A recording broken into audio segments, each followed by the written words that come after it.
बलांगीर पूर्त अधीक्षण जंत्री और ठिकादार संघ मध्य देखा बद पूर्णछेद पकाइबा उद्देश्य बलांगीर ठिकादार संघ पक्षर स्थानीय सांबादिक भवन में सांबादिक सम्मेलन अनुष्ठित हो घटन प्रथमे अधीक्षण जंत्री इंजीनियर आशुतोष जेना और ठिकादार प्रेमरंजन पाणिग्राही टाउन थाना परस्पर विरोध में अभियोग करथिले। पुलिस उभय पक्षर मामला रुजु करथिला। परे आपस बुझामणार समस्यार समाधान होइतिबा नै ठिकादार संघ सूचना दैछि। अधीक्षण जंत्री और ठिकादार संघ मध्य विवाद सृष्टि हेबा पूर्व कार्यालय रे जेउ भली गति बा स्पीड रे काम चलिथिला गत किछि दिन हेला एहा धीमे जाइतिबा ठिकादार संघ अभियोग करिछि। एहा द्वारा ठिकादार आसंता मार्च रे बिल न हेले हैरान हेबार आशंका देखा देइतिबा प्रकाश पाइछि। पूर्त कार्यालय रे पूर्व भली ठिकादार और जंत्री कर्मचारी एक सौहार्द्यपूर्ण वातावरण मध्य काम चालू रखिबाकू सांबादिक सम्मेलन माध्यम रे संघ पक्षरु अनुरोध करा जाइछि। सांबादिक सम्मेलन रे ठिकादार प्रेमरंजन पाणिग्राही प्रदोष पाणिग्राही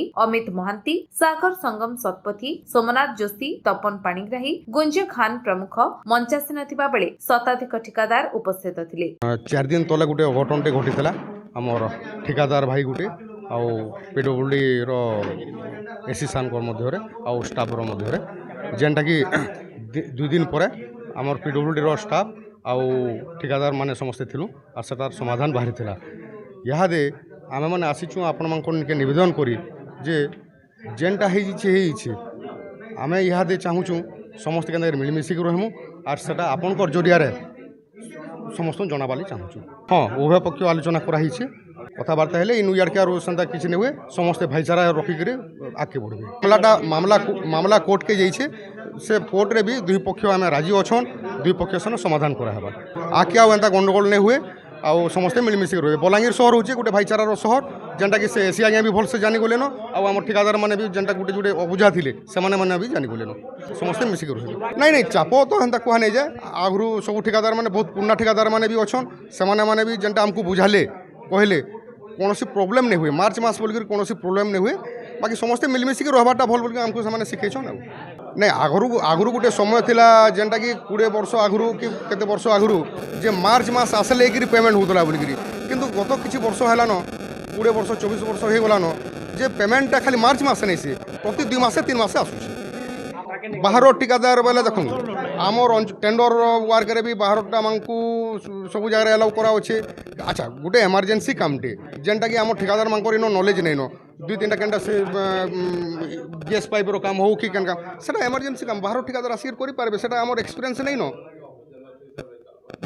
सेमको से इंजीनियर देले किसी से दुख करबा नहीं न कि किसी खराब भी नहीं से। हां सेटा सत्य सेटा तो जी जहानार अभियोग थिला से टुना पाणिग्राही प्रेमरंजन पाणिग्राही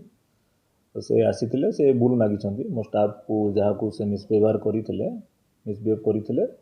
तांको भूल मागिछंती विथ एसडीओ भी थिले 2 जण लेडी ऑफिसर थिले तांको भूल मागिछंती जे सेमती आउ से काम करिवे नाही अंडरटेकिंग भी दैछंती लेखिकी तो से आधार रे हमें रिक्वेस्ट करिछु जे तांको क्षमा करा जाओ। हाँ जेहेतु गोटे जने जदि तार भूल को मानुची आ जदि तार से पश्चाताप करूची जे सेटा ता द्वारा सेमती भूल हेची हमको आगु काम भी करिवार अछि तेणु ऑफिसटा गोटे बहुत बड़ इंस्टीट्यूशन गोटे एटी बहुत लोकंकर काम भी होची तेणु यार इम्पैक्ट डायरेक्टली हो इनडायरेक्टली हो सब स्टाफ को ऊपर भी पड़ुची तेणु मु चाहूँगी जे जिनसटा समाधान हेकी पुणी पीडब्ल्यूडी जमती आगु जमती उन्नतिमूलक काम करूथिला सेमती उन्नतिमूलक काम जारी रखू सब कॉन्ट्रैक्टर सपोर्ट अच्छी पीडब्ल्यूडी पाएंगी तेणु किछिटा कॉन्ट्रैक्टर पाएंगी पीडब्ल्यूडी ना तार जो कार्यशैली को चेंज करिवो ना जो उन्नतिमूलक कार्य किछि स्लो करिवो कि प्रोग्रेस को किछि विरति नबो किछि तेणु आग बढ़िया काम जारी रहबो। बलांगीर अंजु पृष्ठिंग रिपोर्ट विश्व विजय न्यूज ओडिशा।